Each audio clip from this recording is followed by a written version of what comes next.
Welcome, ladies and gentlemen, those in between, and an affiliate back to a dark and, I guess it's stormy, but it's reminiscent, of course. It's reminiscent of the day when Eric, Caleb, and I first did our first Godzilla commentary 4 years ago. But tonight, with us, we finally return to King G himself, a series that has taken its time and had some space. But tonight we have with you, for the first time, we're returning back to the Showa era. Tonight's program is Godzilla versus Mothra. Or Mothra vs. Godzilla. If you're playing the Heisei era one, Godzilla vs. Mothra, wrong film. Oops. This is Mothra vs. Godzilla. I did watch that, don't worry. I'll just say this was following up right after King Kong vs. Godzilla. And in a lot of ways, this was riding that same wave, including the fact that they put the other monster in front. And this would be the last time that they would do that, where they would list a different monster in front of Godzilla's name. But with that being said, are you all at the old timestamp 0 so we can get this thing rolling? Indeed. We shall begin. At timestamp 0, please get your legally or illegally purchased copies of this in front of you, whether it be on the digital or physical format. We are watching it on our versions of Criterion, so if any of you watch it from home by way of other releases, just keep in mind we're going to have a bitten off Criterion donut at the beginning, so just keep that in mind. Well, it's important to mention it's the Japanese version, because if you watch the English language version, you're going to be really off at certain points. There's that too. Yeah, and the Criterion one only has English. So, yeah, if you're watching the Criterion, you got the right one. Or, sorry, it only has Japanese, no English for the Criterion one. Wait, hang on, what? Because it's not just the dub, but it's slightly edited different. Yeah. If you watch the English language version. Anyways, please, everybody get it to timestamp 0, and please press play right now. Yeah, so the fourth Godzilla film, this one was kind of riding the template that Godzilla, or that King Kong vs. Godzilla would set for quite a bit of the Showa era to come. And I'm curious for you, Isaac, was this your first time seeing a just straight Godzilla vs. Mothra type of story, or just a straight Mothra story? Yes, this is the first versus series between the two of them. I was going to ask, was there a previous title with Mothra in it? Yep, 1961. This was 64, so 3 years earlier they had just a solo Mothra movie that introduced that character. And in some ways it's quite similar to this. Did it have all these, did it have all the elements from this movie that we're going to see? Quite a few, except, no Godzilla involved, but definitely minus that. Some industrialists, some rich folks getting involved, trying to steal from a small island community. And then quite a few of the same actors appear in this as well as in that original movie. Oh. I didn't realize that either. Okay, I didn't realize that side of the plot was in there. Yeah. I'll probably mention some of them as we go along, but some of them kind of got their start as the leading people in Mothra and will continue throughout the Showa era from that point on. The Peanuts. I love that. There we go. I love to see them in there. In the little credits here. Oh, I just saw that. I didn't know what you were talking about at first. Yeah, and Eric, you'd seen this one previously, right? Had you seen the original Mothra at that point? No, when I first watched this movie was after the release of the Criterion set, and I just started watching them all in chronological order. So that's when I first saw this movie. The original Mothra, I think I saw it approximately a year after I had seen this. But in this moment, I have almost no recollection. I think I vaguely remember what the natives, the island dwellers, look like in that movie, and that's about all that I really remember. That's fair. But it's kind of interesting at this point. It was, kind of like how people say with the Bond franchise or the, some of the other franchises that have gone on for a long time. They always have a moment where it sets the template, and that's really what it's like they finally find their groove. Like the original Godzilla was such a dark, heavy movie that they couldn't really replicate that in the sequels. And then that second one, I can never remember the proper title. I always want to say Godzilla Strikes Again, or what was? Was that King of Monsters? No, that was the American one. What's that one called? I actually have the set right. Godzilla Raids Again. Thank you. At least what it's Thank you. telling me in the Criterion version. Yeah, that one. It didn't really. I quite like it, but it was kind of a hybrid between a versus movie and the original Godzilla, and so it was kind of this one. When they finally were like, okay, that King Kong versus Godzilla seemed like it had some good ideas, but it goes a little bit away from that. But yeah, this one really sets the template. And this one is another one of those like major ones that a lot of people think is one of the great like all-time Godzilla movies. I have to ask, the screenplay for this, written by one Shinichi Sekagawa, Kat Shinichi Segazawa, excuse me, was he part of the Mothra trilogy? Sorry, the Mothra movie. Shinichi Sikazawa. I don't remember if he wrote Mothra, but he was involved in some level of writing on nearly all of the Showa films, except for the first one. It was like him and one other guy, and the two of them wrote basically all of them. I want to say something about what's on screen for a second. I don't know if that's Sure. allowed. We're doing a commentary, so I yes. know. I know. It was a joke. I just been rambling. They showed this piece a moment ago, and I think they're going to show it again in a second. Which, when I first saw it, and I saw it now, I thought, "Oh, I like this model work right here with these. I don't know what these water dispenser things are." But then watching it right now, I realized I think they're all leaf blowers that have been set up, yeah, and they're not I can even see models at all because I realized the scale of what I'm looking at. Yeah, they're like all leaf blowers. It's kind of funny. It looks good Yeah. though. I agree. I like the color too. Convincing. There they are on screen now. Oh, there were. Oh, I think we're slightly out of sync. Yeah, they were. I'm surprised this businessman who's trying to refurbish and gentrify. Oh, sorry, wrong word. This area after this typhoon. I'm surprised he isn't either get his comeuppance in the end, not to spoil it, but like comeuppance in the end, or he doesn't have like we don't go back to him after the second time. So I'm a little surprised that he wasn't involved in this whole thing or all these events. Yeah, he fits into the overall theme of the greed. Yeah, he just eventually gets consumed by some bigger people. I see. Okay. I'm always surprised by that actor because he is, I don't know his name, but he's the famous actor, right? Who's in a bunch of Akira Kurosawa movies. This guy here? No. No, the man with the mustache. Oh, okay. A lot of guys with mustaches. The kind of richer guy in the town who wants to take over? Yes. Yeah, with the glasses and the mustache. I thought that's who we were just speaking about. Yes, that was who I was referring to. Yeah, I'm pretty sure he was a very prominent, like A-list actor at the time in Japan. More known than by me anyway, in his more serious dramatic roles. Oh, you're thinking of Takashi Shimura, the guy who was in. Is he not he, or is he him? No, he was in the original Godzilla, and then was Kurosawa's like main leading man for a huge part of his career. Well, I will save that thought for I don't even know if the original Godzilla has been done already on this commentary series. Not yet. Okay, well, I'll save this for that. They do look similar. Strike that from the record. Sorry. Record scratch. All right, so just to if you remember, this is a commentary. So as of now, what's happened so far? There was a massive typhoon in the area, and so what happened was I guess man, or at least the guy who owns a lot of like businesses and the zoning laws around the area is trying to refurbish the area, and he's got these massive, I guess, water blowers, whatever you want to call it. He's siphoning water out of there with basic plumbing, and what washes up on shore, these two news reporters, or at least one news reporter and his I guess unpaid laborer. Whoops, that's not right. But intern, they find this piece of weird rock, and I have to ask, was that what I think it was? Because we never got an explanation for that other than it led us back to the area where somebody shows up.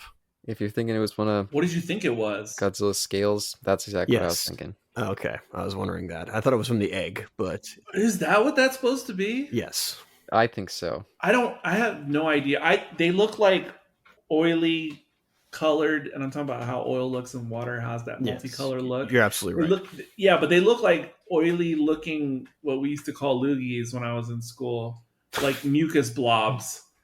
And I didn't know what that was supposed to represent. It looked like something biological, but I didn't know those were meant to be scales. That's at least what I thought. I don't know. I'm going with that as well. Especially when they figure out that it's radioactive later. I thought that was kind of the key. And guess who shows up? Anyways, so as all this is going on, all of a sudden this giant egg shows up on the screen, and now we're at a beach as a scientist man is trying to get samples from it without cracking it. Boy, that is it's the world's most deadliest egg to not crack. Yeah, it reminds me of what in the United States they call a popcorn ceiling in a house. What I'm looking at right now. Oh yeah, yeah, I can see that. Oh, and oh, what's his name? The leading man that, or the guy that we just saw, the one who was trying to crack the egg.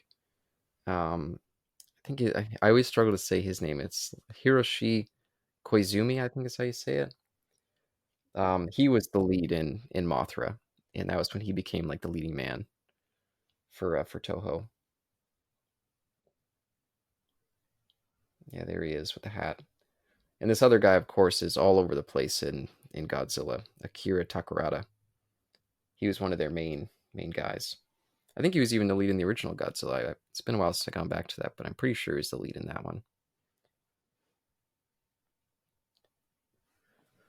Oh, and I'll mention back when I was a kid, I'm not sure why this was, but out of the Toei era films, the ones that seemed to get the most airplay was this movie and King Kong vs. Godzilla.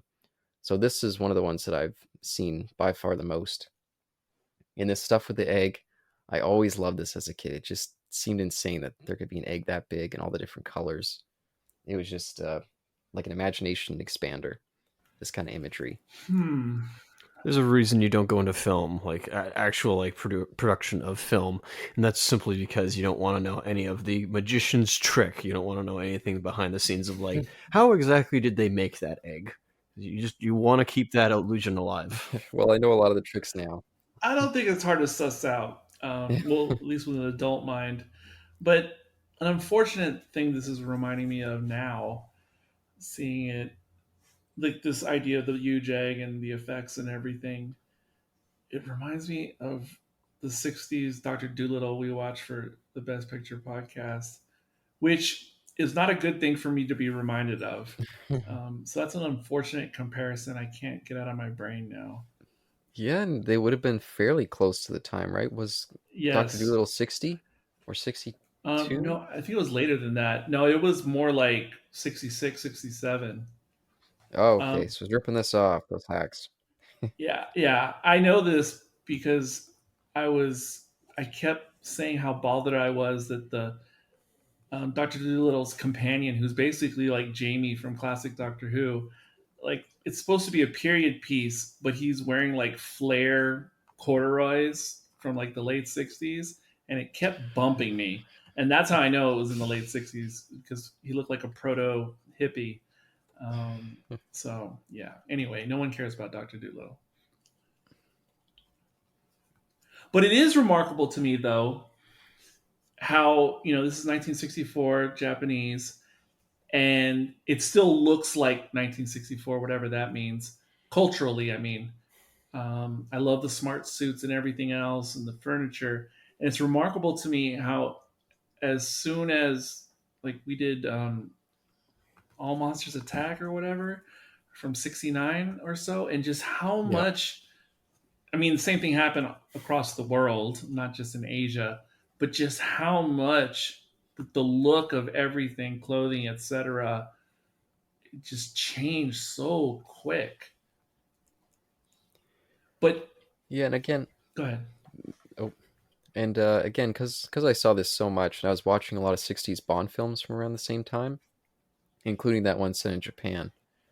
I just, it's one of the reasons that I connected the two so much. Like, oh, it's all these guys in suits talking, and there's some espionage going on.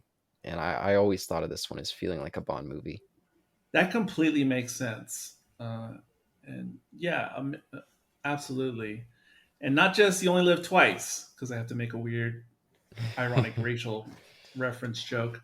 But even though it sounds like a lament, it is a lament, what I just said, except that I wish in modern times you could really see the difference in a movie 5 years ago. Like, that is such a Hmm. remarkable novel concept to me now, because things have not very much not been that way post 2000. You Oh, look know, at that. There's a Johnny Walker Black label on the cabinet behind them. Oh, oh wow. yeah, oh yeah, Just that. for the Dang. Yeah. drinking aficionados. Okay, now this, Oh, there you go. even though I know this came out prior, all I could think about was the Godzilla movie with the theme park, Oh, yes. Yeah. and I was like, that was weird because I didn't connect. Well, I hadn't seen that movie the first time I watched this. Yeah, Gigan, I think that one was Godzilla vs. Gigan. Yeah, I think you're right. I agree. I don't. I wonder if it's connected at all in the lore of the movies, that somehow this is the same company who's trying to produce it, like a throwaway line. I wonder if there's some throwaway lines in Gigan that reference this. Oh, by the way, I should. Now, wasn't that? Oh, go ahead, Isaac. I was gonna say, wasn't that aliens that were creating the amusement park? I assume it's only because of Disney, right? Like, I assume that like the idea of creating an amusement park around some abomination or at least freak of nature, either I guess that goes back to Kong or that goes to Disney. Oh yeah, it is like Kong, of course. Yeah. Oh, yes, and here we see the.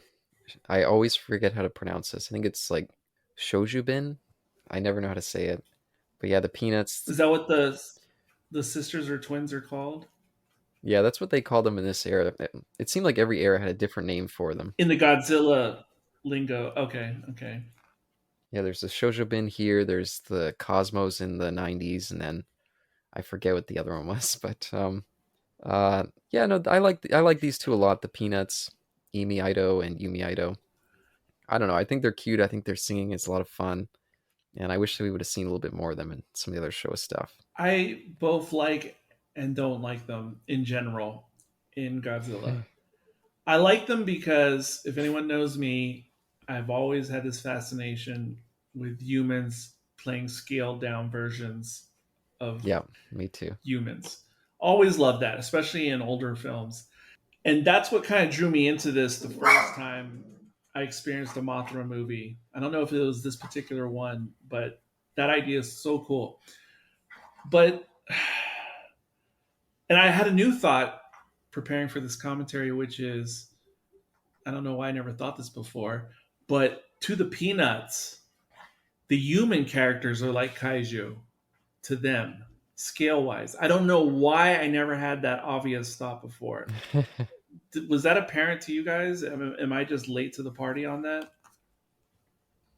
Oh, I was waiting to see if Isaac would jump in, but I was gonna say, Oh, I have no say in this fight. I actually disagree with both of you. I actually despise this idea of scaled down humans with bigger. It's a cool fact. Like, don't get me wrong, but I actually hate that that trope. Oh well, I was. Oh, you mean like outside of Godzilla as well? Yeah, I hate that trope like with a passion. Wow. Yep, is it just the visual of it, or it's actually a. I'm embarrassed to say it's almost a fetish. Like, it was when I was younger, I had a fetish for it, and now it's like oh no, I look back on it with like Catholic sin almost. So it's like there was a Well, I still embrace the fetish, and furthermore, to this day, I wish I could see the real set pieces of the enlarged things in this and in everything that's ever done yeah, of this. course. I always I want to see the real set pieces. yeah, me too. Yeah, I refuse to watch Honey I Shrunk the Kids. I'm like, nope, can't do it, won't do it. One of the best ever, especially because It's pretty damn cool. It relies Ant-Man so was much fine. on practical effects. That just makes it that much better for this genre or subgenre. So in that case, Isaac, you whenever you see the shows you've been there, you kind of balk or turn a side eye. This is fine. No. This is okay. I was worried. Like, I was like, oh please, nothing. I don't want to go back to my trauma, or at least I don't want to go back to like my those terrible years of mine. But like, no, it was fun. Those dark years. Writing the Burrows fan fiction / fiction. I'm not even going. Let's not even go back. Let's go to you. Sure. But Caleb, can you answer this question for me? Within the Godzilla lore or canon or universe, because I have not rewatched any of the Mothra movies that I've seen before. What is the explanation behind them being Lilliputians? Like, are they some sort of fairy of the island, or Good poll. what's the deal? Because that was bothering me in preparing for this commentary. That I suddenly realized, why are they small like this? Yeah, it's basically what you say. They're supposed to be, it's Infant Island, kind of a piece of the old world, and they all worship this giant insect god. And yeah, they have two fairies that are its acolytes, or what's the word, like forebears. They kind of are the voice for the giant god. These two twin fairies. So, Maybe it would have worked better if they had wings themselves. I don't know. I agree. oh, okay. But so then my lament now, as much as I love this whole miniaturization trope, my lament preparing for this movie is I wish they did more with this concept, like throughout their appearances in Godzilla movies, because it's like they're just there for the image shock value, like, and then that's it, and it's just a repeat, rinse, repeat. Yeah. I would like to know more about it. I like to see them in their own little personal space where everything is their, scale. Just more to it, and yeah, that's my lament, that they're a one trick pony going forward. Well, tune in for Return of Mothra 2 and 3 as we continue to expand the world of the fairies there, which I don't remember what they call them. I don't think it's Cosmo there. I think they have a different name. But they do expand on them there. They're called almond joys. Oh, no, that's going back to Isaac's fan fiction that he was writing in that Oh. time for the miniature. More like imagination and experimentation. I just think watching too much Magic School Bus. Oh wow. Oh, and we did see our first shot of Mothra up there, and she's waving her wings, and she looks so small there. Yeah, 20 minutes in. Holy shoot. Now, maybe it's just me, but with Mothra, the way she's a she, right? Yep. The way she appears in the classic films and even the 90s versions, I'm fine with the look of most kaiju in these Japanese movies, but the for the most part, the physical representation of Mothra doesn't work for me the way other kaijus look in these films in general. And I actually liked the way Mothra was visually interpreted in the modern Legendary films. I don't know if I'm in a minority or not. I have no idea, but I'm glad visually Mothra worked for me finally in the Legendary era. Isaac, any thoughts there? I thought this was your because you're the big Mothra guy, so I thought you were gonna go somewhere with it. Yeah, I just wanted to give you a chance first, because I feel like I've just been talking so much since the start of this. That's fair. No, I don't feel that way. Yeah. See, I know what he's gonna say. I know what Caleb was gonna say, because he prefers the look of this one because it's a lot more pleasing. Excuse me, a lot more safe. Not safe. Sorry, that's the word. But there's an adorableness to this version, whereas because it's real and fluffy, you can at least see the hairs. You can see how they made the kaiju and the creature. But obviously, he'll disagree with what has come out with Legendary just because it's all CGI. So, I will say one thing more before we get to the true Caleb response. I'm still waiting for Isaac's, which is I just had another. I was gonna give it. I just had a memory. I think of the original Mothra movie, standalone, and there was some incredible matte painting versions of Mothra, as I recall. Those were incredible. So that's my asterisk. You make it, of course. For me, yeah, I actually think that there's a little with this movie. I think there's a lot of ambition with how they were having her fight Godzilla. And obviously, I really liked that one where it was Return of Mothra, with how all the crazy outsane, outsane, that is a new word, insane nonsense that we were doing with Leo there, because he was pretty cool.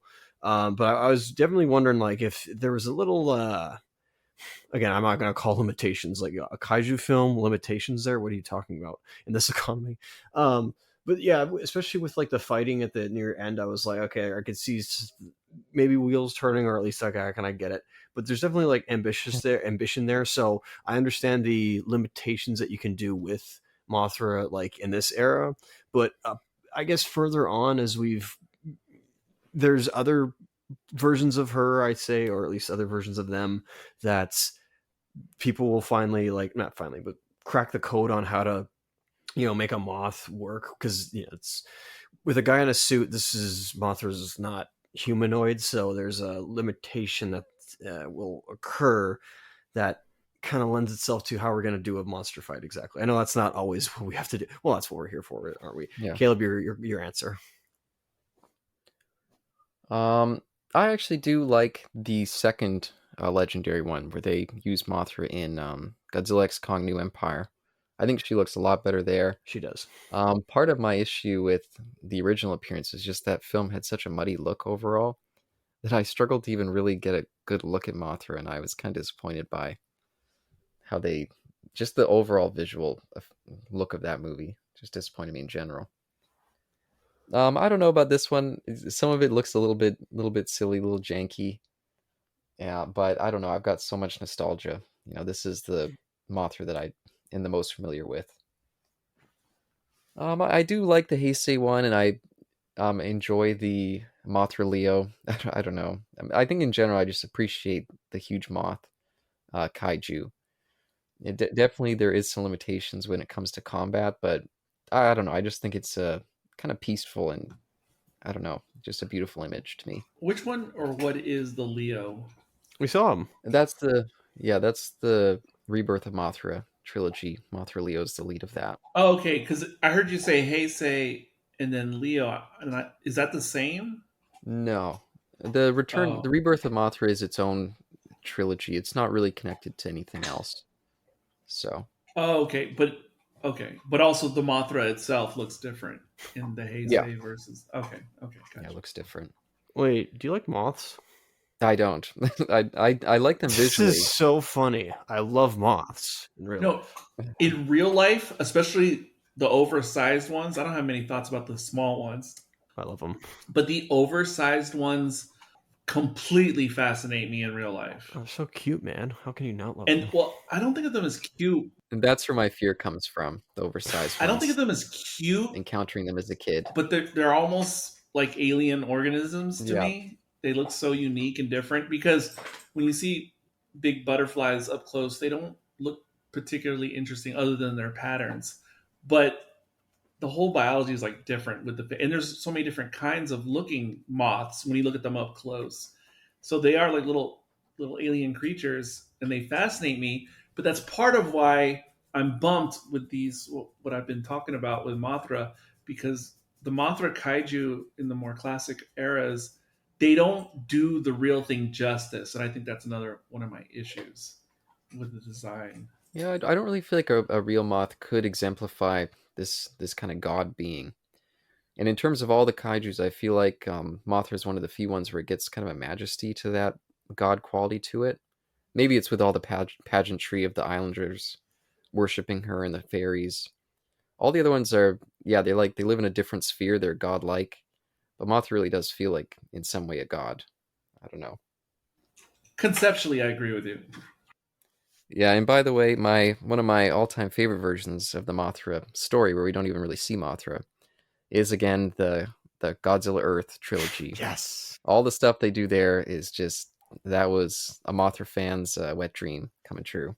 Oh shoot, that was like 4 years ago or 3 years ago. It's weird. I can't even remember that in the moment. Funny you should say that, because I just finished, what is it? I finished Planet Eater the other day. I listened to the commentaries recently again, because... I mean, I kind of remember the movies themselves. Now I remember Mothra was in it. Oh my gosh, it's so amazing. I can't even remember what Mothra looked like in it. We don't really see her. We just Silhouette. more like see the... Yeah. Okay. We more see her village and... well, yeah, the whole culture. That was cool. not the same thing, maybe, Caleb, but would Ibra also count as like, because he was, I don't know, was he not, he didn't lord over his domain with the Lemurians, but like, does that count as well? Because I know what you're saying, where she feels like a god because there's people worshiping her, and that's a cool idea with kaiju. And I don't know if these films explore, or other films explore, or series, whatever you Yeah, want to call it, yeah. explore that. But I feel like Ibra is at least maybe adjacent to the Lemurians. Lumerians, I remember, were in the one with Megalon. Um, Oh, never mind. Thank you. yeah, Ibra is just like another random island. Um, Thank you. I got it wrong. yeah, and by the way, this guy who's like his I don't know, Boss. J. Jonah Jameson. I guess it's his boss. Yeah, I was his editor. That's what I was gonna say. His editor. This guy also showed up in a lot of Godzilla movies. He usually played like a general. Yep. I think he was in like 8 of them. So, and also he was the one of the central characters in Atragon, which is also in our list. So he has kind of an emotional arc in that one. Jun Tazaki. Definitely a lot of familiar faces in this film. This is the same basic crew that started the franchise is still all here. We still have Ishiro Honda directing, E.G. Tsuburaya doing the effects, Tomoyuki Tanaka producing, and yeah, it just it's I don't know. There's something just so classic about this one to me. I don't know what it is. Maybe it's my nostalgia, but it just reminds me of this is what a Godzilla movie feels like in my mind still. I really like the look of this movie and this early 60s era. And definitely something that jumps out at you when you're watching this in chronological order is how much newer the color sequels look compared to the first two. And it looks great in every way. Like, I love the costumes, which is just everyday dress. Mhm. I love the Yeah. way these sets look because they look like real locations that are dressed up for a movie. Like, they don't just look 100% fabricated. Love all this stuff. But something that I started feeling preparing for this commentary is that while I love all this that I just said, I don't like the lack of kaiju in this movie in particular Mm. now. And so I don't know how to reconcile that. Maybe Caleb has a way to reconcile that. I think you feel it. I do think you feel it. I felt it less as a kid. I think I was just happy to be there as a kid. But yeah, you can definitely feel it. It's a long time in between. I mean, how far are we now? We But then haven't. even when you get the kaiju, it feels like it's gone before it even got there. Oh yeah, here's the bit where we learn about the radiation, which is funny. They were just handling it. They're picking it up, rubbing it on themselves, dancing with it. Maybe I'm just imagining that stuff. Those are bizarre scales because I wouldn't call them scales in the traditional sense of Godzilla. I would call them more like Godzilla dandruff, like those types of skin scales. Because, yeah, that's what they more resemble to me. I think that was supposed to be his claws cutting that boat too, which does not look like claws. It looks like it was with a saw or something perfectly cutting it. Or like tiny claws. What? Doesn't make any sense. Like maybe Godzuki, but I don't know. That's weird. Isaac, were you bothered at all about the kind of spread out nature of the kaiju interactions? Well, I was surprised because we're about to get to it. By the way, I suppose this guy's the mayor. I got it wrong. I thought he was like some tycoon, but maybe the same thing. I'm not too sure. This is he's literally like, this will be his last bit here. Oh, and by the way, I guess to quickly just give a commentary Sure. to context. Of course, we have basically the lead character and Scientist Man. They've discovered like the shell or whatever object they figured out or found earlier.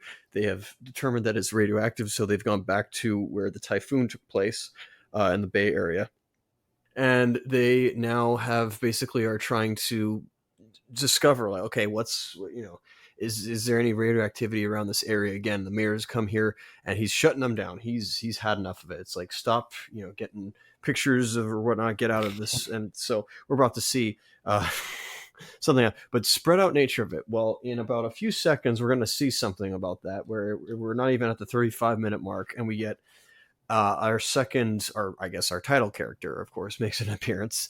So I'm just more like, I mean, is it because I'm so used to the Showa era, like, wrestling matches at the end, kind of this way, of course. I don't know. Like, this one definitely was a different take on that, of course. He's not mowing. This Godzilla feels different. And I know hopefully I'm answering the question, but Yep. this Godzilla is a little different. He's not really out to wreak havoc in a way. It's my, continuous gag of he's just going for a morning stroll. Like, here he is finally waking up from the sand sea, and he's literally going. And so when we see him in the destruction later on, because we're not gonna, I know Eric's gonna probably be talking over that with his soliloquies and other ideas, God damn. tangents. Nothing on that. Just, it's gonna happen. He's almost, I don't know if they're making him a joke in this, but like, yeah, he's kind of more or less not as destructive as he was in the first one. I assume that's a reason for that. And so maybe another thing that lacks is, again, with the, I say, previous movie, there's a lot of expectations. They went with a guy in a suit. Well, he literally was a guy in a suit, the like guy in a suit. And this one is a moth, so like I said, it's kind of hard to do kaiju action the same way when Yeah. everything is in like suits, suit on suit action. So it's, again, you have to suspend your disbelief. So yeah, I can see the meandering nature of it. I think I'm just more in awe of how they were able to do it instead from a technical perspective. I mean, and even here, by the way, in this, like, shot here of him, Yeah. him like matted in, I could see in our earlier discussion of like, this is not the complete, like, where's the cleanup on this? I love this, by the way. I love, like, despite how grainy and, or at least, it looks, it's like, this is like, it'd be impossible to, I don't even know what it would look like in theaters in the day. Probably good, but I understand the limitations there. No, it's fine, but if you start making me think about technical abilities in film, Or limitations. I don't even want to say this because it kind of wrecks everything when you watch these kaiju movies from the 60s, 70s, 80s.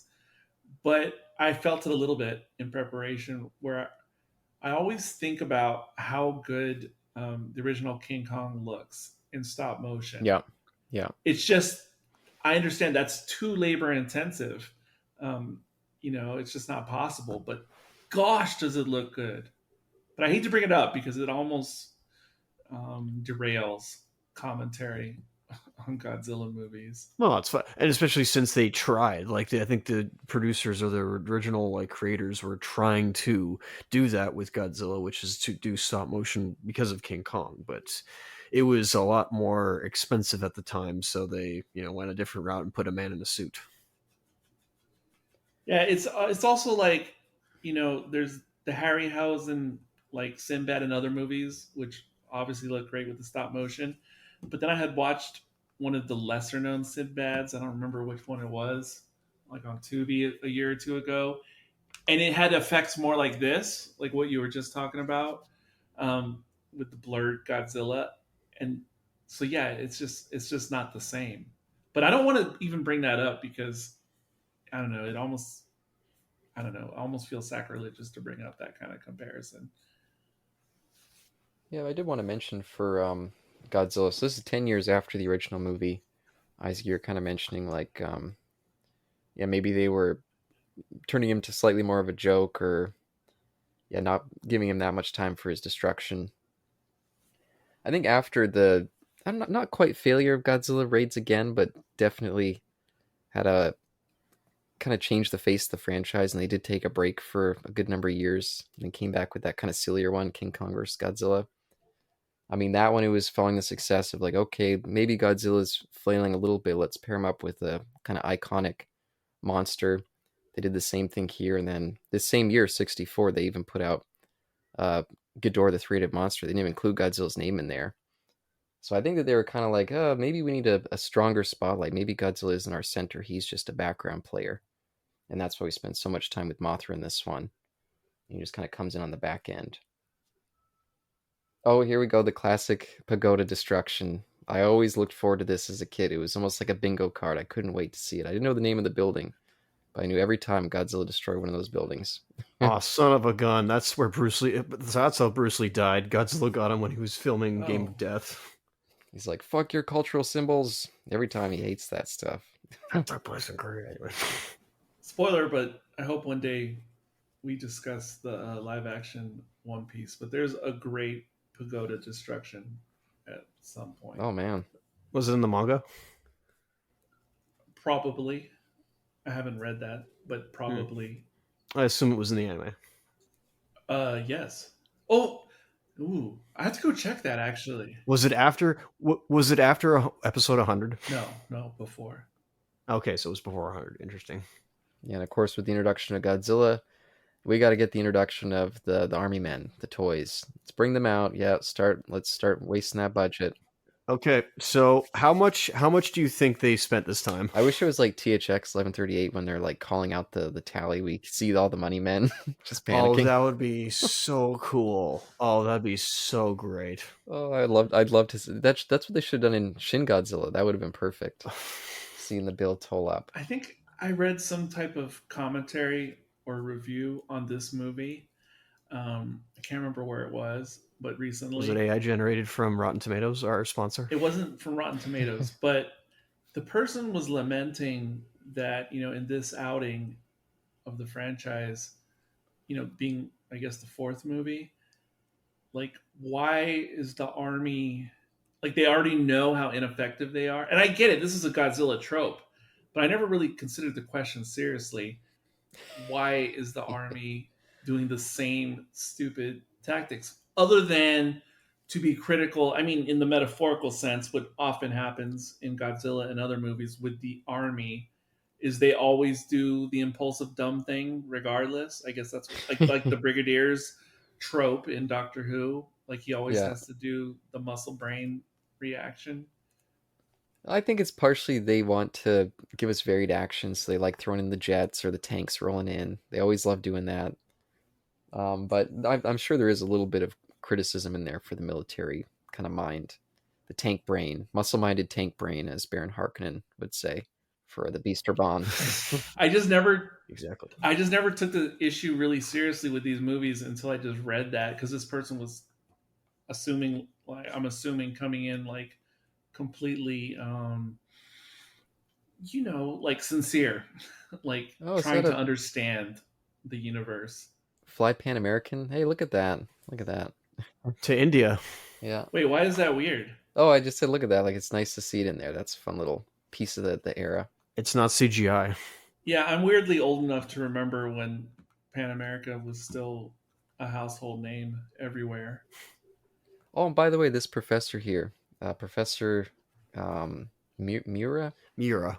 this guy, he plays the same role during the same year in Ghidorah the Three-Headed Monster. He shows up as a carryover character.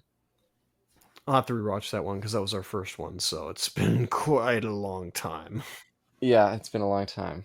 Not for me. I watched it like 3 months ago, but Sweet. I mean, I could just watch it anytime I wanted, I suppose. which, by the way, was the first time I realized that he played the same character because I watched them like a day apart, and I was like, "Oh shit!" Sweet. Look at that. This is kind of out of nowhere, but I understand it needs to be here. I'm just like, I actually would have thought it would make more sense to go on like a small, like, I don't know, person's like field crop duster maybe, but that is not the case. Wait, what? Just with, sorry, I got to make context. The three leads have decided to go to Infant Island, and they requisitioned looked like a military vessel or military plane, and I'm like, Yeah, like a seaplane. oh, a seaplane. Never mind. Okay, I thought it was. I was just like, wow, it seemed like the military spared no expense. Got to jump in. Oh, okay. I see what you're saying. Okay, you were saying that it would have made more sense perhaps if they're on a more modest airplane. Yeah, of course, like a crop duster. Okay. I was wondering, yeah, because I was like, wait, what are we talking about? Like, I almost thought that you were referring like a real world anecdote or something. Yeah, some real world anecdote there, like Caleb's about to say. Yeah, I was gonna say this sequence here when we see all like the skeletons and stuff. It was making me think of one, the original The Daleks Doctor Who episode, Oh wow. and also this extremely great scene in this movie called Planet of the Vampires, Italian sci-fi film. Some of the imagery there was reminding me of that film. Unfortunately, some of the murky water that was right there by the shore where they just were, is that supposed to indicate how like the island, the environment has been ruined because of the testing nearby? Yeah, yep, yep. Yeah. One time in like the early '90s or so, we went to the nearest Texas coast to where I'm located, and staying in these like holiday bungalow suites, quote unquote. Corpus Christi. Yes, you're absolutely correct. And I remember I was all excited to be there in these quote unquote bungalows by the bay. But the immediate water, like within 10 feet of the coastline, right there where we were, was that water. Oh man. I'd probably run off. It was like a sewage treatment plant. Ugh. It was horrid. And then the sea breeze, that's all you could smell in the whole area. So Oh, that's I don't awful. know. Maybe there is something to this whole environmental messaging because I experienced it firsthand and it was foul. All right, Caleb. Depiction of indigenous peoples. Go.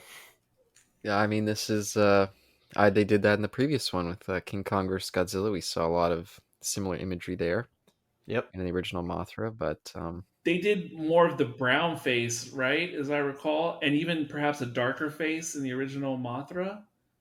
yeah, I'm pretty sure they were quite a bit darker in the original Yes, Mothra. Yes, but they were kind of like indigenous peoples of King Kong 2005 in a weird way. The orcs. not quite as bad. Not quite. I'm as not bad. sure which one you're saying is worse. Which one was worse? King Kong. King Kong's obviously The worse. orcs. They weren't even human in that one. I wasn't even sure. So I think these are, for the most part, this depiction we're looking at.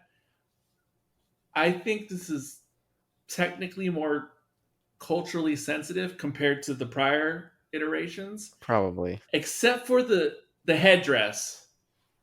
That throws me a little bit, but I'm assuming they just picked up what was already there in the prop department.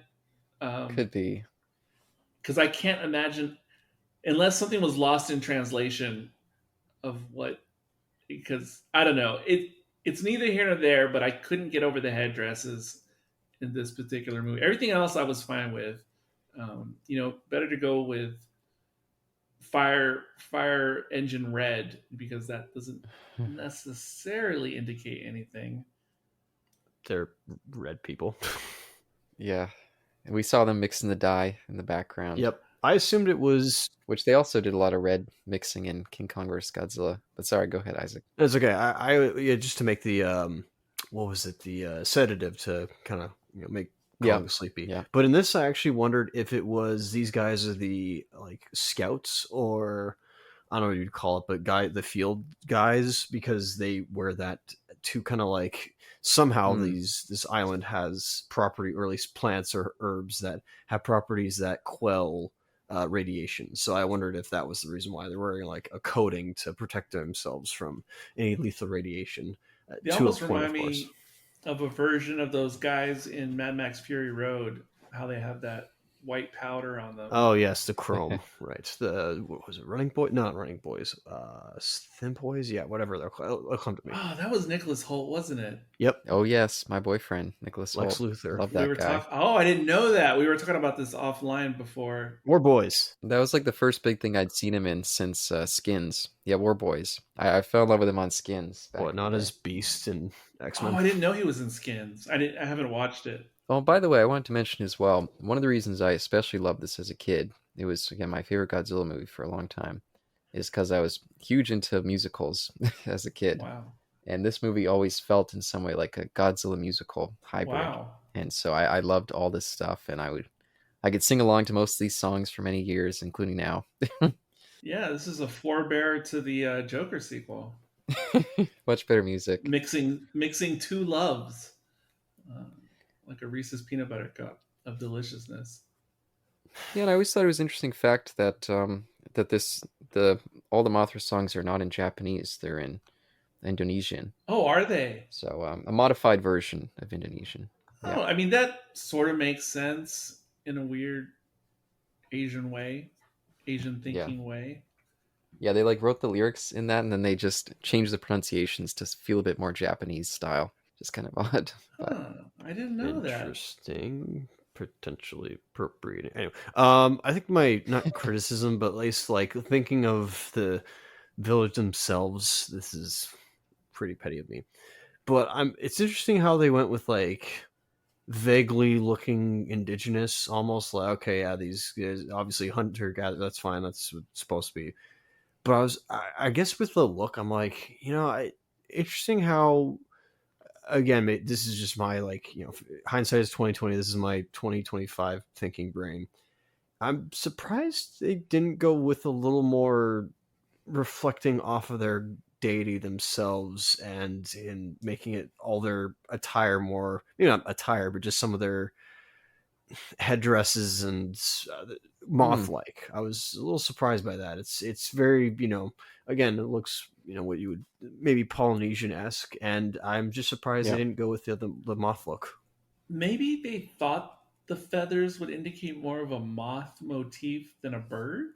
Oh, yeah. And I guess the colors, not so much. It doesn't work, but I'm just trying to. maybe all the colors are supposed to represent Mothra's different colors of her. Oh, I was gonna call it coat. I don't really know what the exterior of a moth is. Furs, follicles, whatever you want to call it. I don't know. Yeah, I'm not sure. Hmm. But again, Isaac, these, at least from my memory, this version of indigenous people is, with modern eyes, less offensive than what they did before. Yeah, it's passable with a knife near your throat, or the pitchfork that Bill Murray has in oh, what the heck is that movie he's in? I'm dumb.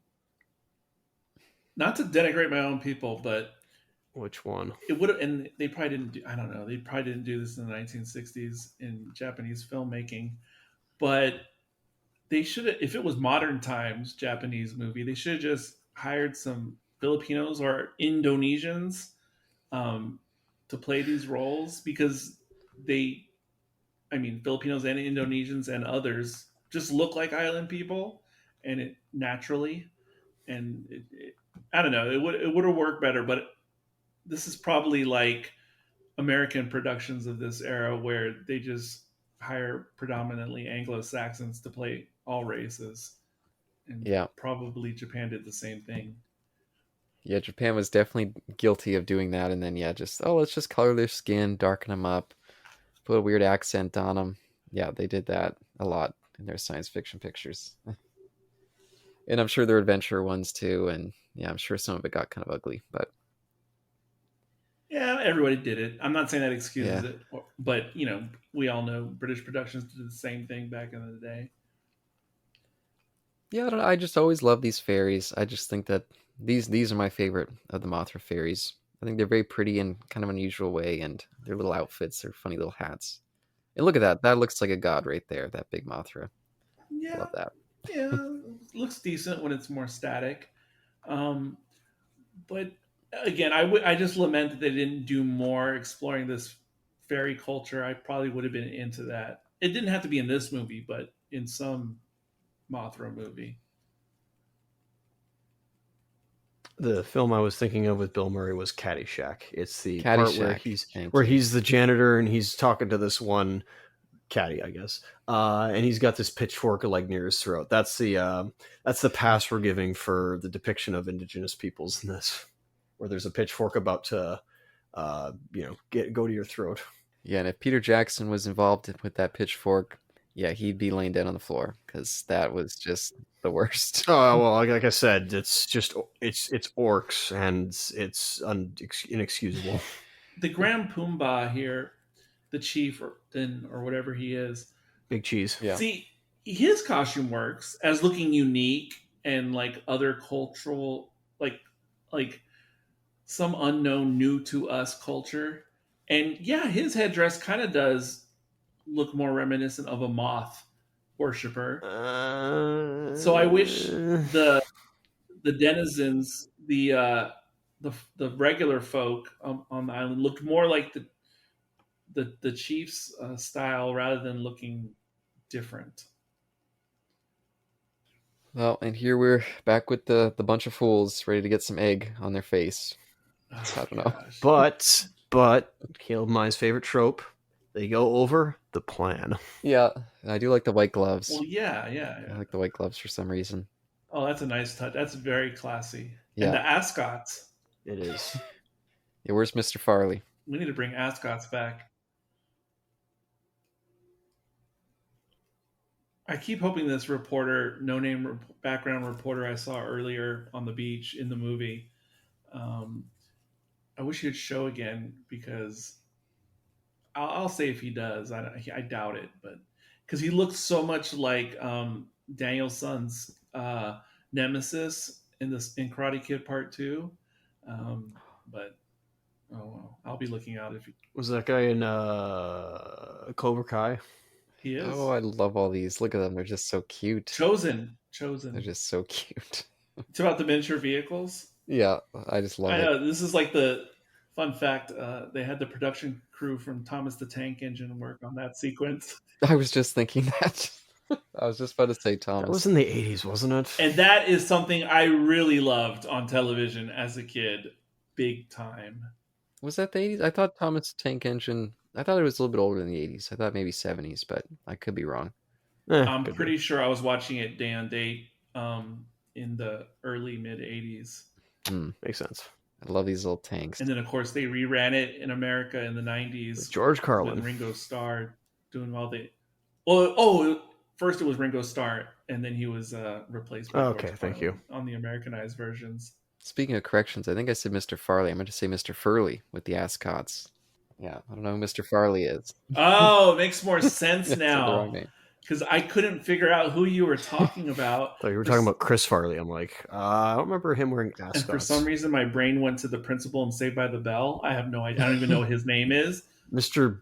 Belling? No. Belting? No. Yeah, it kept sitting in the back of my mind. I was like, I think that's wrong. That's wrong. I was like, Mr. Okay, Furley, I know who that's Mr. it. Furley is. Now, Mr. Belding? Yeah, Mr. Belding. That's who it was. Yeah, you're right, Mr. Belding. If only he would have been knocking on the door and barging into that scene and looking around suspiciously. Oh, I love Jeeps, by the way. Especially real Jeeps, because they had Land Cruisers and other type of Asian and Land Rovers I saw in the movie, but those look like actual Jeeps. Hey, it's Eggman. Oh, wow. Yeah, by the way, he was only in this one in King Kong versus Godzilla, and he always had that kind of funny man role. I wish that they would have utilized him more. I kind of like his energy. You mean comedic relief? Oh, my gosh. Yeah, but I feel like he pulled it off a little bit better than some of them. As soon as of course. Isaac exclaimed Eggman, all I had was a Pavlovian John Waters. I know, I was thinking the same thing. I was like, what? What are you talking about? I'm not thinking of him. Have you seen that, Isaac? No, because if there's one Eggman I know, it's being played by Jim Carrey. Oh, God, it's the Eggman. Oh, I still say that in the grocery store to myself. I don't say it out loud anymore. Oh, my God. You have to watch that John Waters movie and others by John Waters that Caleb and Sean forced me to watch. Eventually, he'll show it to me when I go back to his house. Because that stuff is imprinted on my brain against my will. There you go. I love to hear it. Oh, by the way, there with the glasses, Kenji Sahara, he was in the most Godzilla movies. He was in 13 of them. So this guy pops up. Yeah, just left him right. He's about to get a very bloody face here. This always disturbed me as a kid. It was a spot of violence I didn't expect every time. Oh, wow. Yeah, it's not stuff that you often see in what I've recalled that we've seen in the later Showa era stuff. Oh, yeah. I'm like, holy shoot, they're not afraid to show some blood. Like, that's like, obviously, the guy's covered in red is one thing, but that's different, of course. Like, they were intentionally being covered in this like red dye to hopefully my theory, of course, my at least theory. it's not squirting like out of a pressurized hose. That comes later. That's oh boy. Yeah. Anime takes that up later. Look at me. He's looking fucked. Well, yes and no. It's just like a regular UFC match if there's a lot of blood involved. Yeah, and I think it was something about because they were kind of comedic throughout. Like, oh, look at these silly, greedy fools. And then for them to just have like this big bloody blowout. It's kind of like, oh man, I wasn't expecting that. Yeah, that makes sense. From a younger perspective, that does make sense. Also, I like the hats. There's been a lot of great hats. Although some have been ill-fitting. Like the man who's taking the money, his hat is ill fitting, but the hat itself, I'm a big fan of hats. And I mean, look at that. God damn. I'm surprised he got it through the head, or maybe it was the back. I don't know.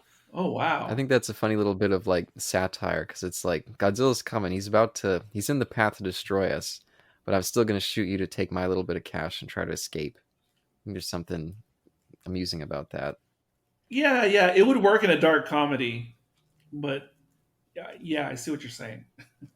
Yeah, I was hoping this hotel would like, or not even hotel. I hoped like the bill. I forgot they were in a hotel, so I was hoping that Godzilla would raise the building, and then all of a sudden I saw that, oh, there's other occupants here. Crap. Okay, belay that order, Captain. Don't do it. And then it's like fine. But once again, Caleb, Love I that. I go back to Akira with this, where it's that one character who's got like a bunch of dollar bills, and he's like running through the street. He's the mole guy in there in the film there, and he's like trying to get away and from all the revolution. He dies. Yeah. Sorry, I just wanted to remind that of just like I do like the message there of like funny enough, like this is probably what a lot of like you guys. I hope you're publishing these ideas on LiveJournal. No, I just like the fact that they go into like the greed. This is what like greed gets you. Just topples you because that's why you died, because you were so greedy. You didn't even take care of your own self preservation. Oh, it's like the Nazi girl in Last Crusade. Elsa. Yeah, there you go. Yeah, and I think there's just something funny too that it's not even like Godzilla. Like he purposely walked. He was walking right towards the building, walked around it, but it was just as he turned his tail, just completely smashed it and killed that guy. Like they're so meaningless. Now I don't Just remember in what's happening right now. Like, is Godzilla trying to help the egg, or is the egg antagonizing Godzilla? he looks so funny right there. Given the look that he's having on the egg, he's like, I'm cracking this egg. Like he wants to eat it? Yeah, that's what it looked like. I think he just wants to fuck it up. He can sense a threat. It's just like in Godzilla versus Kong. He's got to be the top dog. Okay, okay, okay. So it's an alpha thing. Both, actually. He's like, He just looks hilarious. No, he's thinking like eggs Benedict, scrambled eggs, poached eggs, and then in comes Mothra. No eggs for you. Look at him. He's like, oh fuck, what's going on? Okay, Mothra looks good right now. Okay, okay. I forget how big she is. Huge. Like it isn't until Yeah. you put her up against King G himself, and I'm like, he is huge, or she is huge, man. Holy smokes! I like the little box for the Cosmos too. I think it's a cute little prop, or big prop. But did I say Cosmos? The Shojabin. Cosmos is the Heisei. I'm getting it confused. Oh, I just go with it. I just yes and. That's fair. That's fair. God, he just everywhere he goes, it's just destruction. He just can't even help it. These humans, they just put crap everywhere. Just get out of my way. I will at least. No, Mothra, he's gonna fall in the egg. Yeah, I was gonna at least mention not even just that, but all the debris that's being flung. I mean, maybe it's possible, but like, yeah, wouldn't it also like hit the egg potentially? Anyway, I think the egg is strong enough to withstand this. Well, there we go. I do like the use of every now and then he will just like hit the atomic breath. I think that's a cool idea. But also, Of just like when in doubt, atomic breath. not only do I think the egg can withstand this, I don't think Godzilla should be so bothered by this gust or debris either. If we remember the original Mothra, Mothra is like destroying cities, just flying over them. That's like her power. Her wings are just so strong. The turbulence, of course. It's kind of what we saw with Rodan and the legendary King of the Monsters. I don't know if you remember that, where like as he there was the smoke and ash, of course, from his volcanic properties, but as he went like by a city, he would just raise it from all the turbulence that he created by flying. Yeah, they were really ambitious trying to do this. This is quite a change up for them, and I think they're pulling it off here at least. But yeah, this will be tough to. Yeah, it's actually looking better than I was remembering from a week ago. Oh, she's got him.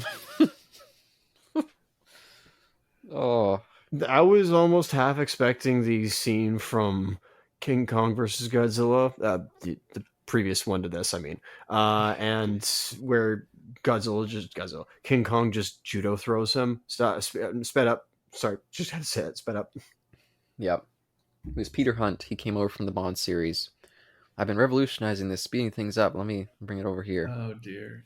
That or I can just hear the Benny Hill theme. Oh, there you go.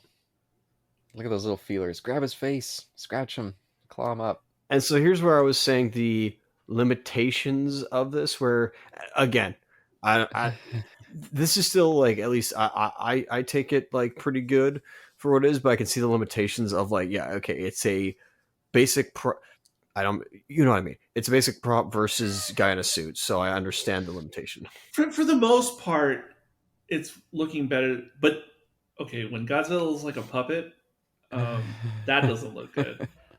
It looks like one of those puppets that were popular in the 80s, like the ones that you could push the little knobs under their shirt to make them punch.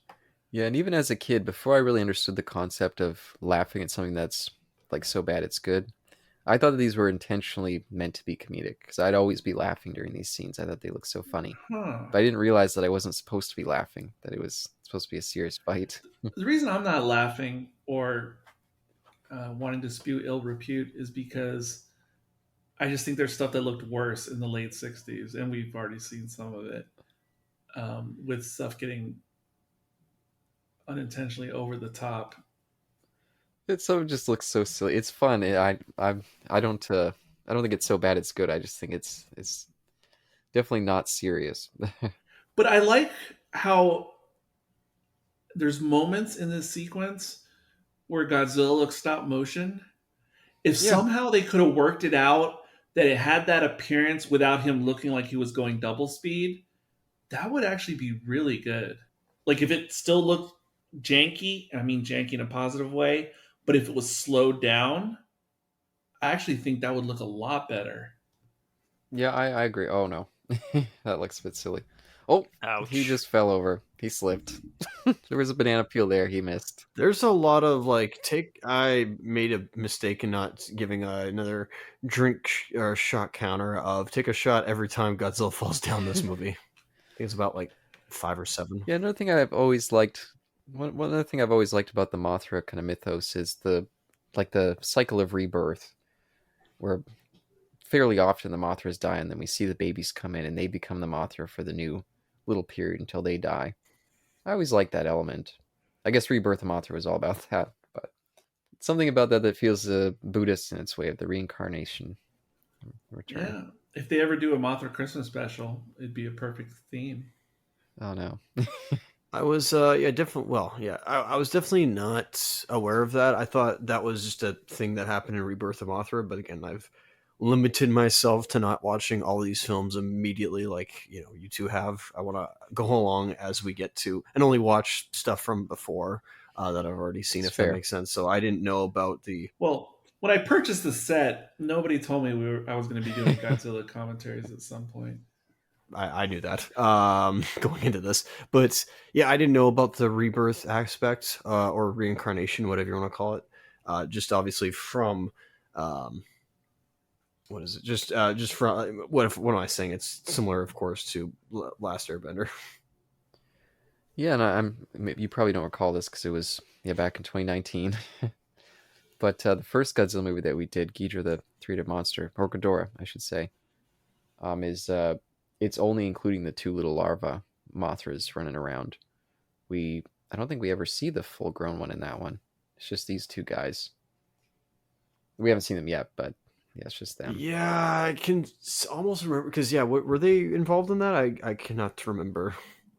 Yeah, they came in for the assist because okay. In this one, they do the classic, baby face versus heel, where Godzilla's the heel coming in and Mothra's kind of the baby face that's got to save the day. And then in that one, it's like the two got to pair up, even though they're not friends. It's like, okay, Godzilla, I'll have your back here, because that Ghidorah, that's a motherfucker from space, and we hate that guy, so we got to take him out. We're Earthlings, and he's not. So they have their first team up. Yeah, exactly. That's pretty much it. Lines of convenience. Tanks are fun. Yeah, they're always cute.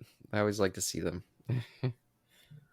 It's funny how, again, you can almost interpret it as he's running away, but I interpreted the scene more as the military are, I mean, they always do this, don't worry, this is not the first time I realized it, but this is the military using firepower to take on a result, whatever you want to call it, of the ultimate weapon, I suppose. So it's like just funny how it's not working. Yeah, it's like if you go so far with these kind of world changing weapons, eventually it gets out of your control. Just wreak havoc, and there's nothing you can do to stop it. Bring it back in. Oh, it's interesting. The suit's on fire there. I think I missed that when I was watching earlier. I noticed that. I'm like, oh boy, I hope the guy in the suit didn't have a panic attack. See, now what Oh, I yeah. would love to see is like how they did X Men First Class. Oh, it's even more on fire. Oh my goodness. Yes, it is. Yep, right in the head. Sorry, Eric. Like how they did X Men First Class, like a modern X Men movie set in the 60s, and like they did something like that with uh, Godzilla Minus One. Wait, is it minus one or minus zero? -1. -1. Great Minus name for a one. I movie. think I think in Japan it was called minus zero. I'm not sure, but anyway. Ooh, cool. But see, I would like to see the team who made minus one in modern times do a Godzilla movie set in this era. I would just love to see how that would turn out, like set in the 1960s. Well, that's what I originally thought. -1, -0, whichever one. That's what I thought it was going to be. I thought it was in the '60s. I'm like, ooh, we're going back to that, but it was no, like immediately after World War One or World War One. Sorry, end of World War Two. Sorry. Whoa. Oh, those tanks are just so cute. I don't know. I just love it. The little tanks that could. Yeah, they're trying. They're pretty decent for toy tanks. They're no Doctor Who robot, but okay. Oh, I also And that's worse, by the way, for those who don't know the reference. Yes. Yeah. I noticed as well with the electrical arcs, the static discharges. I noticed that there wasn't a lot of, which I understood because they were obviously hand animated in that time. I noticed how they weren't. There was not a lot of lens flare to them, so I appreciated that. Yep. Oh, and Eric, I should say, actually mentioning robot. That was a little King Kong pastiche. We even see King Kong, i.e., the robot in that episode, walking around with a little Sarah Jane doll, just like you'd see in the original King Kong. Oh yeah, yeah, yeah, absolutely. I love this. They're all celebrating. They're all dancing. It's time for the transition, the old to the new. Bring in the babies. I just always love this stuff as a kid. Do you wonder if, again, maybe this is wrong of me to assess, but would the transition occur anyways? Well, not transition, but obviously the larva would hatch from the egg, but I with their chanting and their invocation of this during their ritual, is that to help speed up the process, or again, is it just the transfer of souls? Well, it could be that. Could I don't know. Maybe the egg when it got released over here, maybe it wasn't quite ready to be, birthed. So maybe they need that extra push to pull them out. I don't know. Premature. Premature. There you go. There he comes, the big serpent. He just looks like such a. I don't know. I think Isaac was the one that told me first that he kind of looks like a cat in some way, and now I always see that when I see Godzilla. It depends. It depends on the suit. It depends on the suit, yeah. This one felt a lot more. I want to say again, not to throw the costume designers under the bus, but like there was a little bit of like flappy cheeks almost with Yeah. this one. So again, different. Yeah. Oh yeah, there definitely was. I was going to comment on that. Well, he just did. Huh. Interesting looking plane. Oh, what the heck? He's got some eyebrows. This one, at least this version does. Which, yeah, I'm kind of not so okay. That's not. I don't want to throw away. Yeah. I'm looking at. So I'm just looking at my like in Criterion. My our excuse me, but both our Criterion version has Mothra on top of Godzilla's head, and nothing on the artist who did the little like picture because it's amazing by one. I'll throw out the artist Angela No, that's a good one. Riza, pardon me. Hmm. But this version of Godzilla does not match what he kind of looks like in the film. But again, like Yeah. have me, I how low of me to like throw that at her. My apologies. Oh, that's a weird shot right here. Effect shot. With the people standing on the cliffside, hillside. I don't know what region of Japan this is supposed to be. I know they say it in the movie, but it looks so much like parts of California. Incredibly, like Outer Bay Area and Southern California with these grassy hills. I love these. So here's the thing: they always try the same tactic with like they'll have the tanks, they'll have the jets, they'll have whatever else. They'll throw bombardment after bombardment at Godzilla. They do try the towers. I know that obviously. Why haven't they Yeah. done this version? Of course, I know why. I guess that, they answer their own question, especially with the nets. Like they did the false. They've done like the traps, like the not booby traps, was it? Like trap doors, or at least the false ground where he falls into a hole Yep. instead. But that obviously does not work. Like this part I like, where they're like, okay, let's just increase the voltage to kill the beast for once and for all, and it does not work. I like that like Yeah. done by their own hand. I can't remember in the previous movie, did the electricity re-energize Godzilla or did it re-energize Kong? Yeah, it was Kong. Um, yeah, I'm pretty sure it's Kong. Maybe I'm getting a few confused. Actually, I'm not.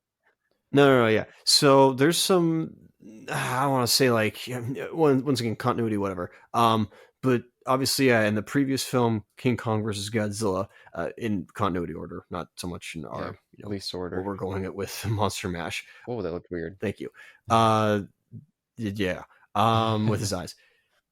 And that, yeah, Kong is empowered by electricity, and in certain movies, projects, series, does Godzilla either averse to electricity or it empowers him.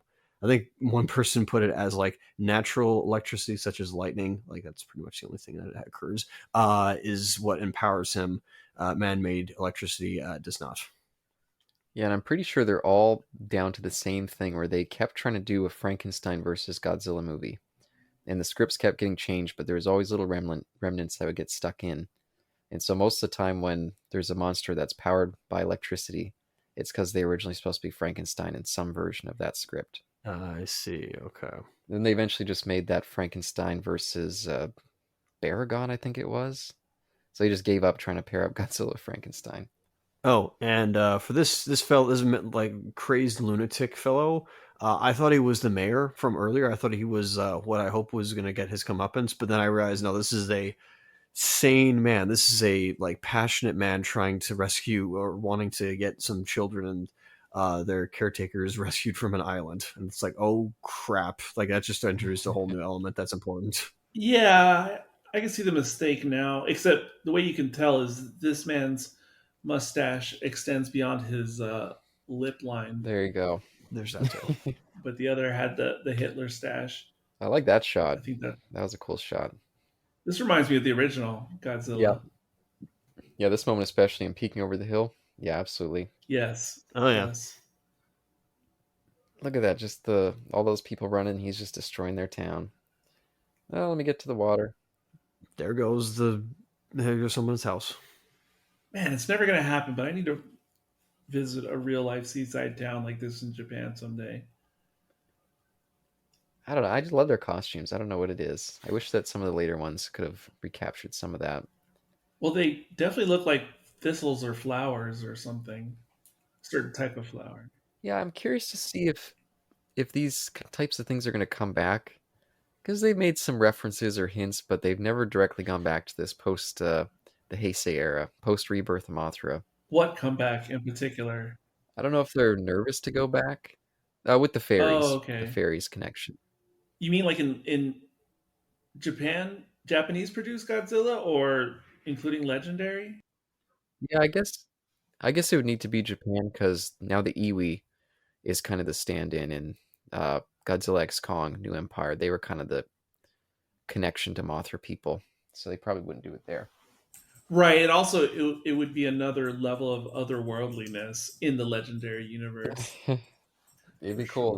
though. I'd love to see it, but Oh, hey, if they did a whole modern Legendary where we went into the miniature world at that scale, of course I'd be all for it. But no. yeah, I guess even with the Godzilla Earth anime, they didn't even go there. They did a whole different version of the fairies. So I don't know. I've always wondered if they'd be too nervous to go back to it, if it'd be like too old school or hokey in their mind. But I don't know. Well, that cracking effect we saw moments ago reminded me of the Time Machine movie. Oh, I always thought they look gross. I don't know. There's something about them that just The larva? slightly off-putting. Yeah, I don't know what it is. There's an obsceneness to it, but that's also Just in this movie or in all the appearances of the larva? All the appearances. Yeah. I think we were making fun of them in our first commentaries. They were trying to battle these two little worms. yeah, maybe. I just want to taste a real life grub. Hopefully dead, not alive. Sure. Yeah, you never know. You never know. Some people like them live. I mean, it goes back to that conversation we had with Sean years ago, Caleb, if you remember, about maggots. Oh, jeez. Well, I definitely want them dried. Or, I mean, not dried, fried as opposed to fresh. Yeah, If I of was course. trying them. Good grief. And yeah, raise your hand if you've ever eaten a maggot in real life. Yeah, my hands are definitely down. On the YouTube version, you can see my hand up, except it was unintentional. I didn't know what I was eating. Yeah, of course. Well, not of course. I've eaten some crazy things intentionally, but this was not that. Beaver tail? Well, what kind of beaver tail are we talking about? The actual beaver's Oh, tail? no. I'm sorry. Crocodile? Or alligator? Same thing. I mean, I've eaten that for sure. Alligator. How about crocodile? Something about this shot looks kind of, I don't know. It looks a bit different, but it looks good. Wait, what do you I mean? don't know what it is. The school children? I don't know. Maybe just the angle or the colors. I don't know. It just popped for me for some reason. Talking about the school children coming up the hill? Yeah. It reminds me of one of my favorite movies from the '90s, Last of the Mohicans, when the Oh, no. when the Mohawks Sorry. are like taking their hostages up the hillside in upstate New York. Yeah, I that shot was so very similar, even with like the Dutch angle. Oh, these two guys swimming, these two larvae, they definitely improved the movement design. Those little weird air pockets that fold in definitely looked odd there. Keep singing it, sisters. I'm there with you. Do you want them to like turn into submersibles? I don't know. I don't really know what you do with these little guys, but they remind me of those jackets. You know, like the really puffed out jackets. Yeah, yeah. They also remind me of the Michelin Man. Yeah. Yeah. Whoa. Man, I'm almost thinking of what they should have done is made them look like the ear creatures, the earwigs in Wrath of Khan. That would be savage. Oh man. Yeah. I see resemblance now. You're not wrong. The whatever they're called. Yeah, but if they were at this scale, they'd be horrifying. They weren't babblefish, that's for sure. No, you know what? I have to say, for the effects of the larva, and Mothra themselves, and I noticed like when they were hatched, like the underside details of the larva, Mm-hmm. like they definitely put a lot more into this than you would see in creatures in later Godzilla movies. And let's not even bring up Gamera. No shade on Gamera, but you definitely would not see this type of detail in the kaiju. Nope. Nowhere near. Yeah, they're really ambitious. I think that's again one of the reasons why this one gets elevated so high. Is they're really trying something here. It's weird. And even though there is a lot of scenes without kaiju, I do feel like the human plot has a little bit more going on than some of these do. It does, but it's hard for me to place it like in Asian and Japanese movie history timeline because I get the tropes that you get not only Yeah. in the kaiju movies, but it's in the cop dramas, it's in the anime certainly, where you always have like the government officials and the military, police, etc. But so I don't know where it begins. Like was it already established 20 years prior to this? I mean, with Japanese film, probably. So I don't know what I'm saying other than I get that it's just culturally relevant, but at some point mix it up a little. I don't know if I'm saying something sacrilegious or not. It's fair. And so right now, all Godzilla's doing is he's not even running away. He's just, you know, looks confused to me. He does. He's looked confused during most of this movie. Like he's not even sure. Like he just woke up for a regular Godzilla stroll. Like I And he doesn't said, even realize a movie is happening around him. Like I would almost think of this as like the stoner Godzilla movie.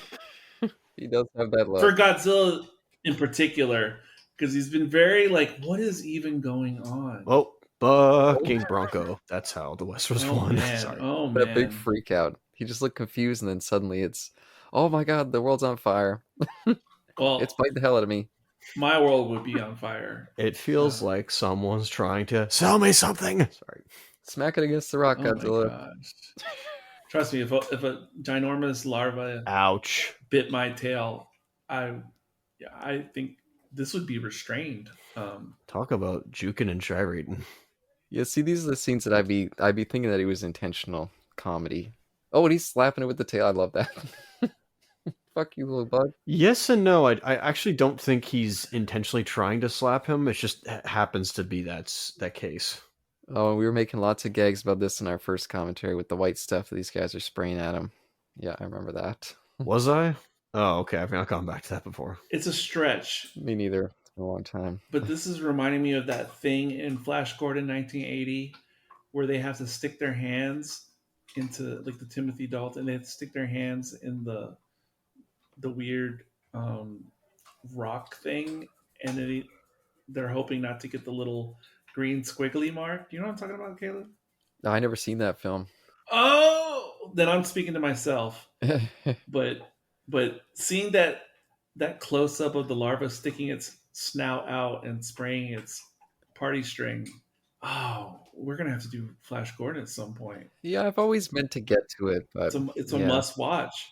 I mean, that particular version is a must watch. It's almost like the Phantom of the Paradise in the sense that it's like a one of a kind movie. There's nothing else like it. I love how they're just peeking behind the rocks. These cute little hand puppets, and they're just spraying that stuff out. They look cuter like this. This reminds me of like a commercial for like an '80s toy that's some kind of strange monster squirt gun. Yeah, no, I can see that. You can almost see the hand, the shadow of the hand behind them. It's not the same thing, but it reminds me of like in a game, like a video game, excuse me, you're, trying to, it's an FPS or third person shooter and you're trying to, you're cover firing almost. So you're like in out, and you're just like peppering the boss with just, whatever it is. Well, yeah, like that. But also, if you remember the Time Crisis video games at the arcade, and you had to use the pedal to duck behind the crates. Time Crisis 4. Oh, he's kicking rocks. That was something you see so much in these Oh, yeah. Showa era 60s films. What was collapsing just then? I think it was because he was kicking rocks around. I saw the webbing. This is a weird shot. He's like, fuck these little bugs, just take some rocks in the face. Maybe that'll stop their barrage. Well, again, yeah, he's actually kind of acting as any animal would, where they're being restrained, so he's, going to range. I like that. Again, he's using the atomic breath. He's using his tail again. They've established that he's kicking rocks around. And I do like the fact that it is the larvae are repeating what the humans tried unsuccessfully, to a point where they trapped Godzilla in a net. This time it's literally like, spindling him in webs, which I'm surprised the giant rock spider from Son of Godzilla, right? Oh, yeah. Or was it Son of Godzilla, or it was on the same island, but I can't remember. I'm surprised that didn't try to get him, but or wait, was that a net monster, or was it just Yeah, both those movies are almost like crossovers in a weird way. Man, they're getting a lot of mileage out of this. Hiding behind the rocks and Godzilla smacking rocks, and This is where I like mentioned the wheels turning idea, where it's like, okay, this is like, I'm not saying it needs to be quick, but it almost feels like it overstays its welcome by like a minute. yeah, Yeah, for sure. That sea cave, for some reason, it made me start thinking of Tears of the Kingdom. Oh no, he's down. He's down for the count. Quick, get on top, call the ref in. This may be the legit, like the closest thing we have to a pin. Yeah, jump on him, one of them. The other guy can act as the ref. He can do the count with his tail. Oh, I would have loved that. He just hopped on, started spraying them right on there. Just one of them is like on top of Godzilla's body, and the other is like pinning the leg. So it's like some Hey, that King Kong just shows up out of nowhere. 1, 2, 3. was a pretty good shot of the fairies there. I almost thought it was a doll at first, and then I realized, oh no, they're still singing. Man, it's the worst game of Ookie Kookie I've ever seen, and don't ask me to define what that means. Oh, I don't want to know, but they look pleased. They're like, yes, he can't swim. He'll drown in there. This is great. Look at the boys. They're fine, even though they put him in his natural habitat. Wait. Hey, he's all wrapped up. You know, he's in a cocoon. He can't swim. That's what this movie is doing right now, of course. Yeah, it's about to get all wrapped up. Exactly. I like the Naruto cosplayers. Look at them. They're heading off. Job well done, brother. Let's head off to Infant Island. So I think one of them is a boy. I think that's where we get. I think there's only 2 male Mothras. How can you tell? Oh, okay. I think they mention it in. Is that explained later? Yeah, I'm pretty sure they mention it in Ghidorah the Three-Headed Monster. There's a scene where these two like show announcers are interviewing this little kid. What do you think about Mothra? And the little kid's asking questions. I think that's when they mention that one of them's a boy. I see. One of the larvas.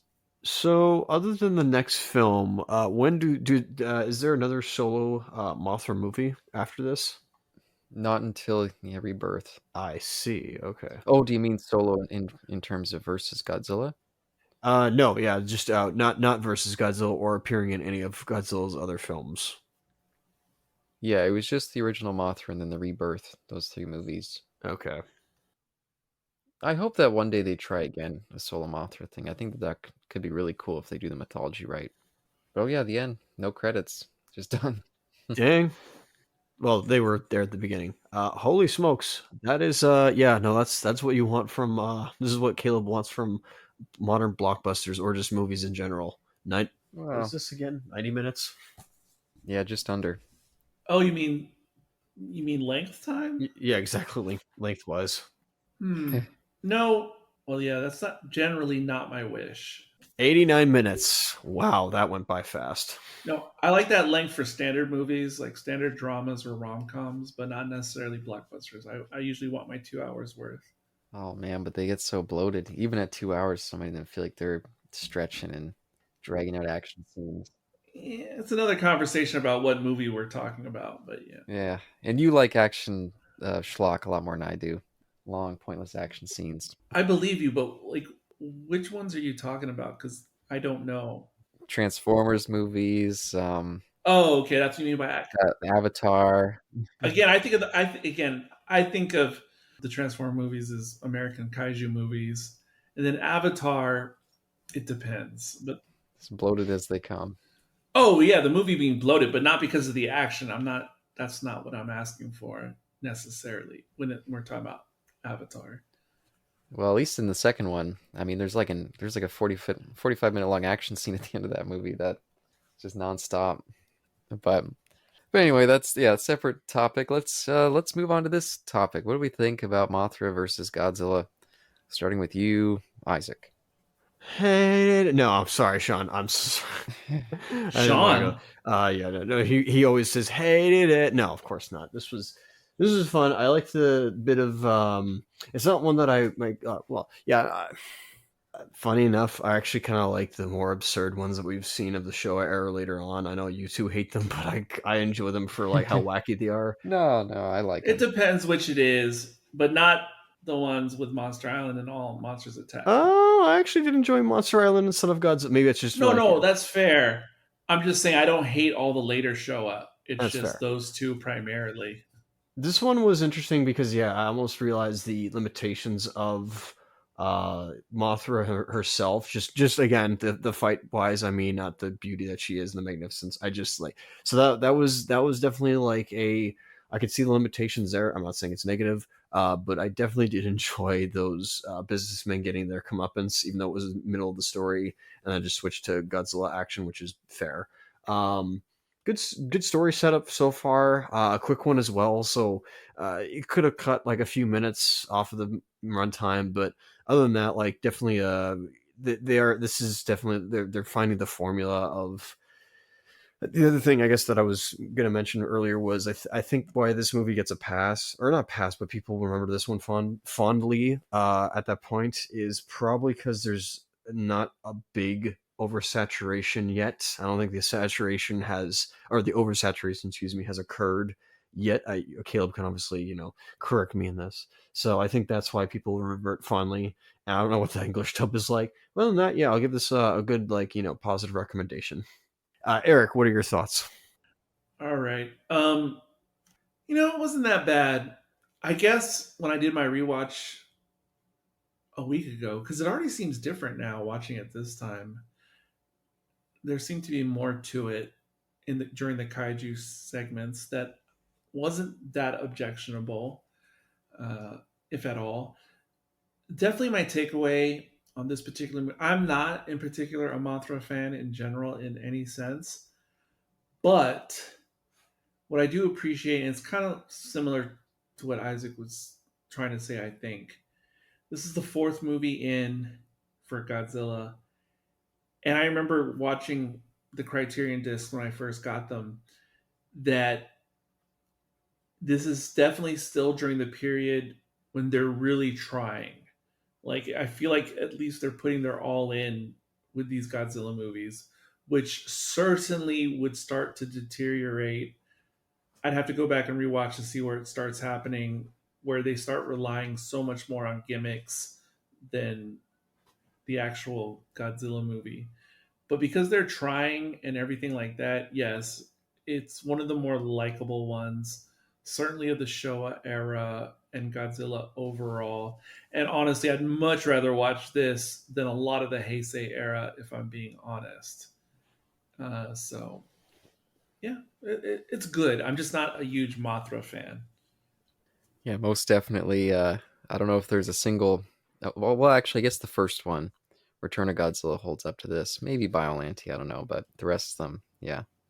But yeah, no, this was my favorite Godzilla movie for a long time.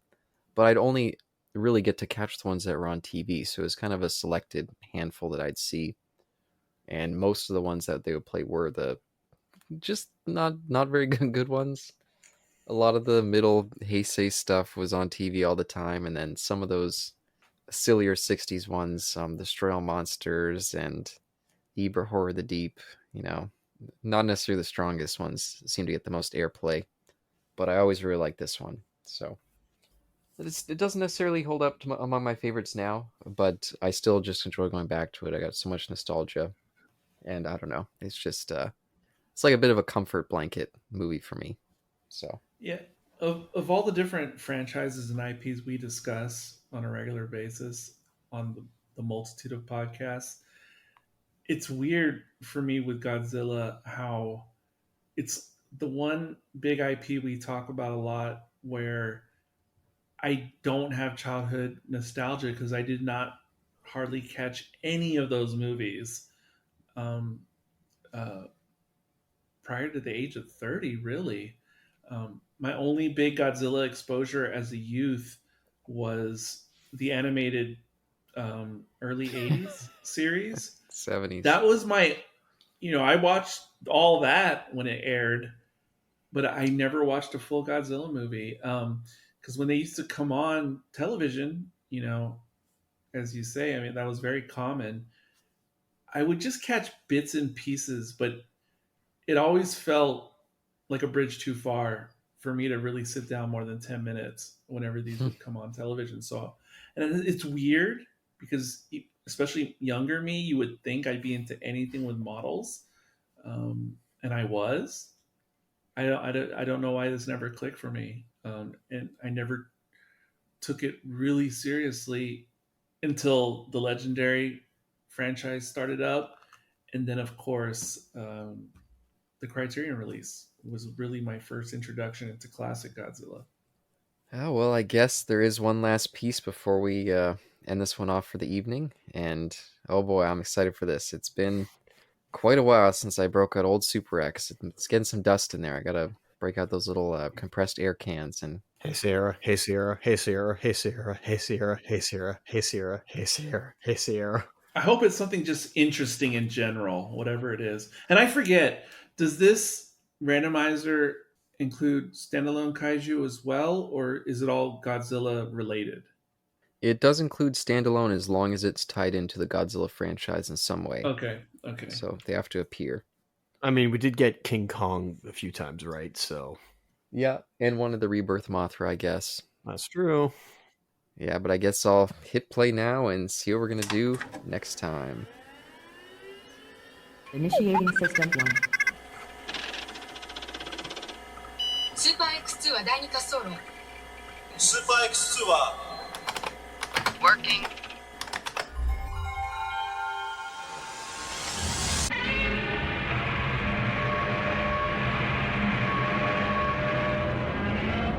Oh, oh wow! This is a first.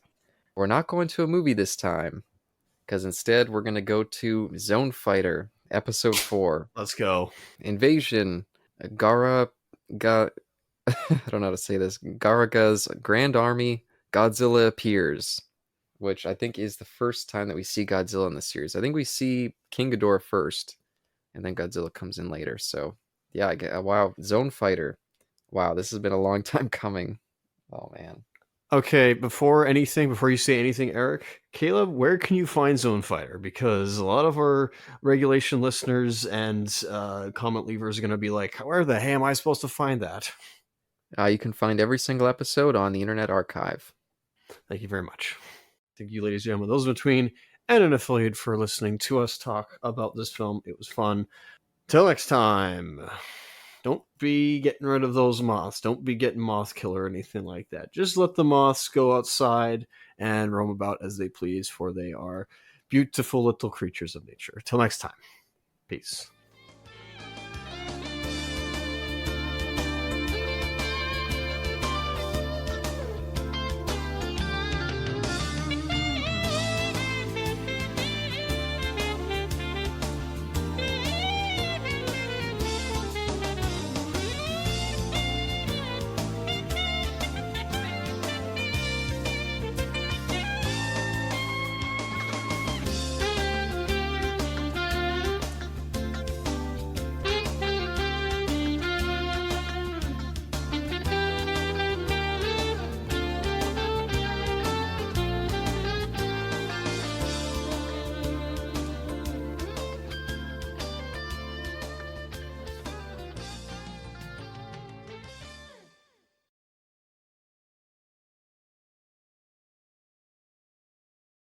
At least in my memory, when I used to keep up with these things, none of the American releases ever had like the Chinese, and not only Chinese, but the Criterion has like the original Cantonese and it has the Mandarin as well, dubbing, as well as the English.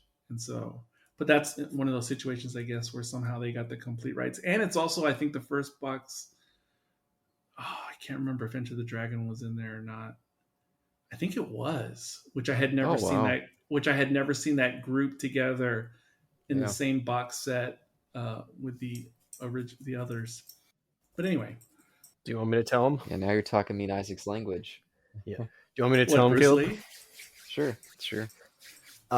So while you are correct, at least with the Enter the Dragon, I believe they included that. I'm not sure if Yeah, I think Enter they the Dragon did. was ever included in other collections. Did you ever? I assume you looked at the.